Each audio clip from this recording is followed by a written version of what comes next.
Welcome back to my village show vlogs. Last మనం regenerative forms గురించి అయితే ఒక వీడియో చేసినాం కదా. సో ఈ వీడియో మన మెయిన్ టాపిక్ ఏంటంటే రీసెంట్గా మేము ముగ్గురం అయితే ఆర్గానో నాంది రూర్బన్ కమ్యూనిటీ అని చెప్పి అయితే ఒక కమ్యూనిటీని అయితే విజిట్ చేసి ఉంటుంది. It's type of gated community కాదు, డిఫరెంట్ టైప్ ఆఫ్. దీనికి కూడా మనకు సుధీర్ గారే ఇన్వైట్ చేసి ఉండే ఒకటి డిఫరెంట్ కమ్యూనిటీ విజిట్ చేద్దామని చెప్పి అయితే మేమైతే వెళ్ళుంటిమి. సో వెళ్ళిన తర్వాత నీకేమనిపించింది రాజు? ఫస్ట్ ఎక్స్పీరియన్స్ అంటే నాకు అది కొత్త ప్రపంచం. ఎందుకంటే అంత ఆ బిల్డింగ్ల మధ్యలో బిల్డింగ్ కాదు, జస్ట్ ఒక సింగిల్ ఫ్లోర్ ఇల్లు, స్క్వేర్ ఫీట్స్ 800 ఒక చిన్న విల్లా. సో ఆ కమ్యూనిటీలో ఎట్లా అంటే ఒక 72 ఇల్లులు ఉన్నాయి. 72 ఇల్లులు ఉన్నాయి, అన్ని సేమ్ ఉంటాయి. అండ్ ఒక విలేజ్ కమ్ సిటీ మిక్స్ చేసినట్టు ఉంటుంది. మేము పోగానే ఫస్ట్ భిక్షం గారి అని చెప్పేసి వాళ్ళే స్టే ఇచ్చి ఉండే. సో వాళ్ళ ఇల్లునైతే ఒక హోమ్ టూర్ అయితే చేసి ఉంటుంది.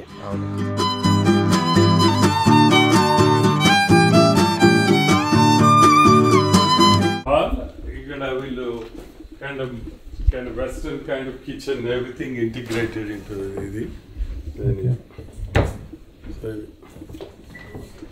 సో నేను వండను, ఎందుకంటే మా కాడ వంట ఇక్కడ బయట నేను వంటగానే అడిగా, నేను ఒక్కనే కాబట్టి బయట వస్తుంటారు. కానీ నేను ఉండేదైతే నేను ఫ్యామిలీ అప్పుడప్పుడు వస్తుంటారు.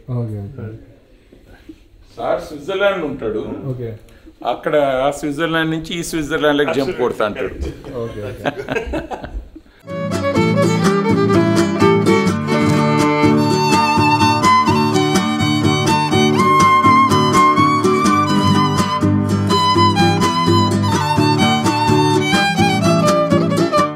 హోమ్ ఎట్లా అనిపించింది? అది హైలైట్ ఉన్నదన్న, మస్తు ఉంది. అంటే ఆ డూప్లెక్స్ ఫస్ట్ టైం చూసిన, మళ్ళీ అక్కడ ఫార్మింగ్ కూడా మస్తు అనిపించింది. సో ఫస్ట్ అయితే చూసింది. దాని తర్వాత మేము ఏమనుకున్నామంటే ఇల్లే అనుకున్నాం. ఒకసారి బయటకు వచ్చిన తర్వాత తెలిసింది ఏంటంటే ఆర్గానో నాంది రూర్బన్ కమ్యూనిటీ అని ఎందుకన్నారంటే, సో అక్కడ కంప్లీట్గా అక్కడ విలాస్ ఉన్నాయి. అండ్ దాని చుట్టుపక్కల ఆ 72 ఇండ్లు, దాని చుట్టూ దాని మధ్యలో ఒక చిన్నపాటి చెరువు, చిన్న చెరువు అంటే వాళ్ళు క్రియేట్ చేసుకున్న పాండ్. అండ్ అన్ని రకాల చెట్లు, కాయగూరలు, అన్ని రకాల పండ్ల మొక్కలు, అండ్ దాంట్లో అన్ని రకాల కూరగాయలు, చెట్లు, ఎవ్రీథింగ్ పెట్టేసుకొని అయితే అక్కడనే ఫార్మింగ్ చేసుకొని ఆవులను పెంచి వాటి పాలు ఉత్పత్తి, అన్ని ఆవుల పాలు ఉత్పత్తి, పాలు ఎక్కువ అయితే వాటి నుంచి నెయ్యి అవన్నీ తీసుకుంటే వాళ్ళకి అక్కనే బయోగ్యాస్ ఎరువులు కూడా అక్కడనే క్రియేట్ చేయించుకొని, అండ్ ఆ పండిన పంటలను కూడా వాళ్ళు ఆ 72 విల్లాలో ఉన్న వాళ్ళు డిస్ట్రిబ్యూట్ చేసుకుంటూ ఒక డిఫరెంట్ కైండ్ ఆఫ్ లివింగ్ లో అయితే ఉన్నారు వాళ్ళు. సో మాకైతే చాలా సర్ప్రైజింగ్ అనిపించింది.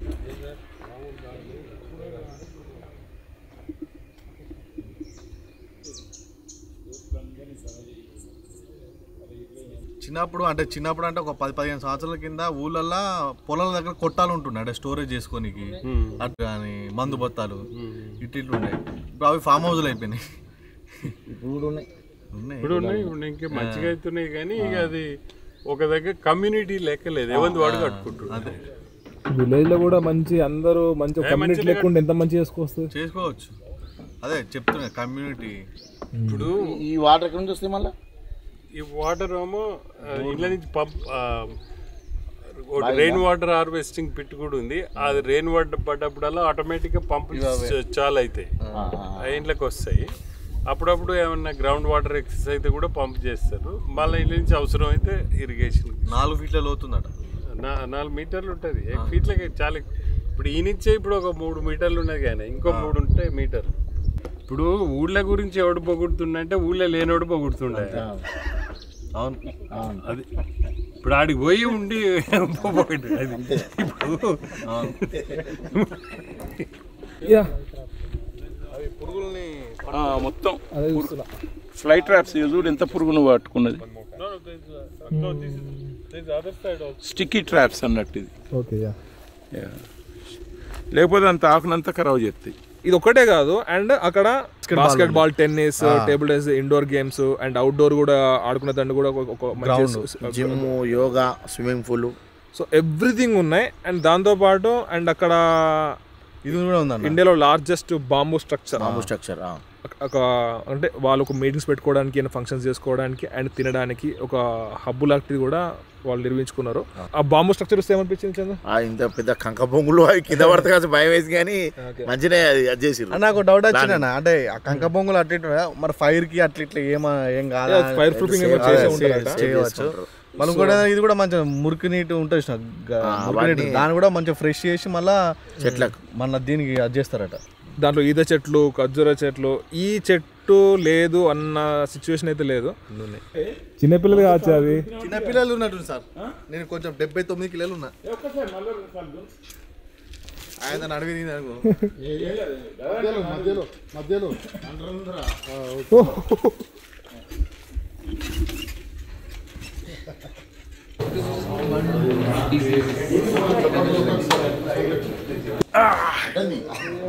ప్రతి ఊరికోటి ఉండాలి, ఇది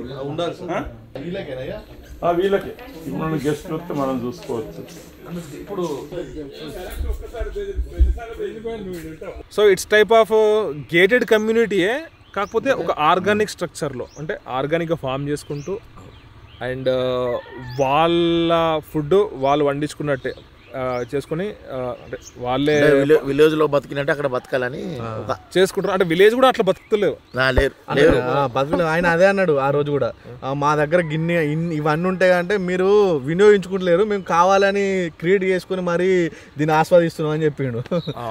గేటెడ్ కమ్యూనిటీస్ ఉంటాయి, బట్ ఇది ఒక different type of gated community అన్నట్టు. సో అంటే వాళ్ళే ఫార్మింగ్, అంటే వాళ్ళే ఫార్మింగ్ కాదు, మనుషులు ఉంటారు, ఆ మనుషులు పెట్టి వాళ్ళు ఇట్లాంటి ఆర్గానిక్ ఫార్మింగ్, పాల ఉత్పత్తి అండ్ ఎరువులు అక్కడనే తయారు చేసుకుంటూ, అండ్ ఈవెన్ వాళ్ళ ఇంటికి వాడే విద్యుత్ కూడా వాళ్ళే జనరేట్ చేస్తారు. సోలార్ దాని ద్వారా జనరేట్ చేసుకొని ఎక్కువ అయితే బయటకు పంపించేస్తారు. ఒకవేళ నైట్ పూట అవసరం అయితే అప్పుడు లోపలికి వస్తారు, బయటకు వెళ్ళి లోపల తీసుకుంటారు.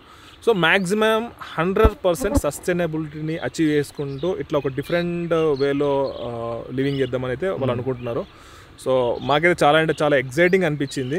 మళ్ళీ ఇంకోటి ఏంటంటే ఫస్ట్ టైం ఈ సైజులో ఉన్న నిమ్మకాయని చూసిన ఫస్ట్ టైం. భలే ఉన్నాయి, చేపలు ఉన్నాయి, బాతులు ఉన్నాయి, అన్నీ ఉన్నాయి, వీళ్ళు ఏమనట్లేవు.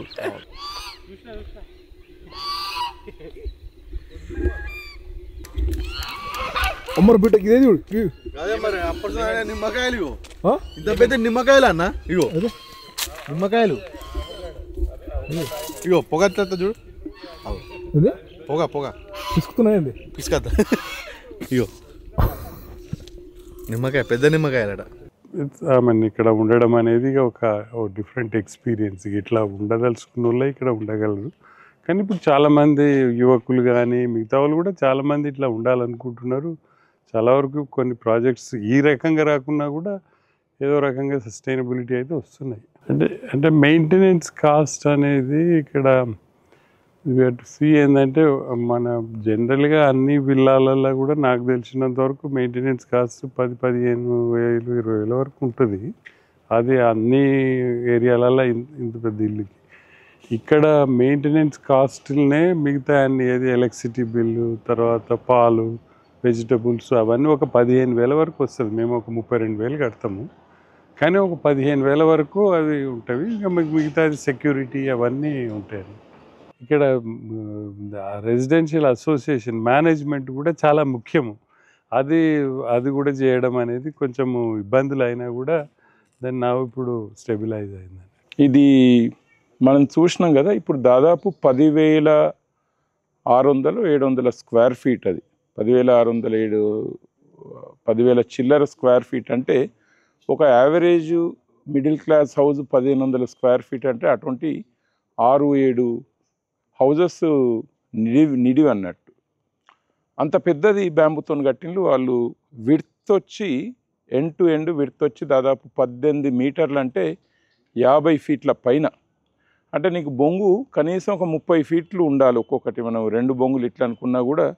సో అటువంటి బొంగు వాళ్ళు ఇక్కడ మన దగ్గర ఇదివరకు లేకుండే నార్త్ ఈస్ట్ నుంచి తెప్పించిండ్రు. ఇక్కడనే వాళ్ళు ట్రీట్ చేసిండ్రు. కెమికల్ ట్రీట్మెంట్ ఏం లేదు, మన బోరిక్ యాసిడ్, వాటర్, దాంట్లో ఒక 2 నెలలు సోక్ చేస్తారు. ఇప్పుడైతే హై ప్రెషర్డ్ వ్యాక్యూమ్ చేంబర్స్ ఇవి వచ్చినాయి. 2 గంటలలో మనం ట్రీట్ చేసుకోవచ్చు. ఖర్చుతో కూడుకున్నది, అంతే దాదాపు 60 లక్షల రూపాయలు అవుతుంది ఆ చేంబరు. దాంట్లో 45 లక్షలు ఇవాళ నేషనల్ హార్టికల్చర్ మిషన్ వాళ్ళే ఇస్తున్నారు. 15 లక్షలు పెట్టుకుంటే మనం చేసుకోవచ్చు. కానీ ఒక ఇండివిజువల్ పెట్టుకోవాలంటే కష్టం అటువంటిది. అదే ఇప్పుడు ఎక్కడైనా అగ్రికల్చర్ కోఆపరేటివ్ ఉన్నదనుకోండి, వాళ్ళు కనుక 15 లక్షలు మొదలు పెట్టేది ఉంటే ఆ ఏరియాలో ఒక 1000 ఎకరాల వెదురు పెడుతుంది అనుకోండి, ట్రీటెడ్ బ్యాంబూ మనం కస్టమర్లకు ఇవ్వచ్చు. రైతులు తీసుకొచ్చి అక్కడ ట్రీట్ చేసుకొని వాళ్ళే అమ్ముకోవచ్చు. ట్రీట్ చేసి ఆడ పెడితే మనం రైతుల ఫార్మర్స్ ప్రొడ్యూసర్స్ ఆర్గనైజేషన్ ఈ మధ్యన వస్తున్నాయి, ముల్కనూరు బ్యాంక్ లాంటి కోఆపరేటివ్ కానీ కనుక చేస్తే మనం ఇటువంటి స్ట్రక్చర్స్ కట్టుకోవచ్చు. ఇంకా చిన్నవి ఇండ్లు కూడా, బ్యూటిఫుల్ హౌజెస్ కూడా కట్టుకుంటున్నారు. సో కాబట్టి ఇక్కడ మనం అర్గా నుంచి తీసుకోవాల్సింది ఏంటంటే, దీంట్లో 2-3 కాంపోనెంట్స్ ఉన్నాయి. కొన్ని ఖర్చు పెట్టక తప్పదు, అటువంటిది కమ్యూనిటీస్కి వీలవుతుంది, వీలు కాదు. అయితే వీలు అయ్యేది ఏవైతున్నాయో తక్కువ ఖర్చుతో మనం చేసుకోగలుగుతాం అవి ఖచ్చితంగా చేసుకోవాలి. ఇది ఐడియాస్ సంబంధించింది. ఖర్చు కంటే కూడా మనం మన జ్ఞానాన్ని, మన అవగాహన పెంచుకుంటే ప్రతి దగ్గర చేసుకోవచ్చు కొన్ని అంశాలు. సో ఇది ఒక డిఫరెంట్ కైండ్ ఆఫ్ ఎక్స్పీరియన్స్. నాకేమనిపించింది అంటే ఇట్లాంటిది మన విలేజ్లో ఎందుకు అచీవ్ చేయలేకపోతున్నాం. అంటే చేయొచ్చు, 100% చేయొచ్చు. అంటే విషయం ఏంటంటే అక్కడ వాళ్ళు ఆ 72 విలేజ్లలో ఎలక్షన్స్ పెట్టుకుంటారు, దాంట్లో ఒకళ్ళు పెట్టేసుకుని దాన్ని ఒక మంచి దాని ఏమంటారు ఒక ప్రాపర్ వేలో ఆర్గనైజ్ చేసుకుంటున్నారు. మన విలేజ్లో కూడా మనం కూడా ఒక ఆర్గనైజ్ వేలో చేసుకుంటే అసలు మన ఊర్లో వండే పంటలను మనమే కరెక్ట్గా యూజ్ చేసుకుంటూ మనం హెల్తీ ఉంచుకుంటూ ఇంకా మిగతా బయట దాని అంటే మెయిన్ థింగ్ విషయం ఏంటంటే చాలా ఇప్పటికీ అంటే మా ఊర్లో చూసినట్టయితే కూరగాయలు కానీ లేకపోతే పండ్లు కానీ లేకపోతే ఇట్లాంటివి కూడా మనం బయటనే డిపెండ్ అవుతున్నాం. అంటే ఒకప్పుడు ఉండేది అన్న, కానీ బెదడకు కొంచెం అట్లా కాకుండా ఇప్పుడు ఖచ్చితంగా 1 acre 2 acres అయితే చాలా మందికి ఉంటుంది విలేజ్లో. వాళ్ళ ఫుడ్ని వాళ్ళ తయారు చేసుకుంటే అయిపోద్ది కదా. కూరగాయలు ఆర్గానిక్లో ఒక 2 గుంటలు పెట్టుకుంటే అయిపోద్ది. అట్లా ఇప్పుడు ఏం ఆలోచిస్తారు, సరే వరి వేసుకుంటే దానికి అది చేసుకొని డైరెక్ట్ అమ్ముకోవచ్చు పాయింట్ ఆఫ్ వ్యూ ఉంటారు తప్ప, కానీ ఈ ఫుడ్ ఇదంతా కెమికల్ అవన్నీ ఆలోచిస్తారు. అంటే మన ఊరు ఒక చిన్న ప్రాబ్లం ఏంటంటే కొద్ది కోతుల ప్రాబ్లం. సో దాని వల్ల కూడా అంటే పెద్ద పంట కష్టం అన్న. ఇంటి మందం కాపాడుకోవచ్చు కదా, ఒక 1/2 గుంటల ఒక చెట్లు, ఒక 20 మిరప చెట్లు ఇట్లా కొంతమంది పెట్టుకుంటారు. ఇప్పుడు అది ఆర్గానిక్ పెట్టుకోవచ్చు కదా అంటున్నా. నేనైతే మరి మన ఆఫీస్ కోసం అయితే ఈ ఉన్న స్పేస్లో అయితే అట్లాంటి ప్లాన్ అయితే చేద్దాం అనుకుంటున్నా. అక్కడ పెట్టినాక ఎల్లిమల్లు కొత్తిమీర ఇట్లా ఇదైతే ప్లానింగ్. సో మాకు ఒక different kind of experience. So ఇది వీడియో. ఇట్లాంటి డిఫరెంట్ ఏమన్నా సమ్ ఫార్మ్స్ విజిట్ అయితే మాత్రం మా ఎక్స్పీరియన్స్ అయితే మీతో షేర్ చేసుకుంటా ఉంటా. Okay, thanks for watching this video.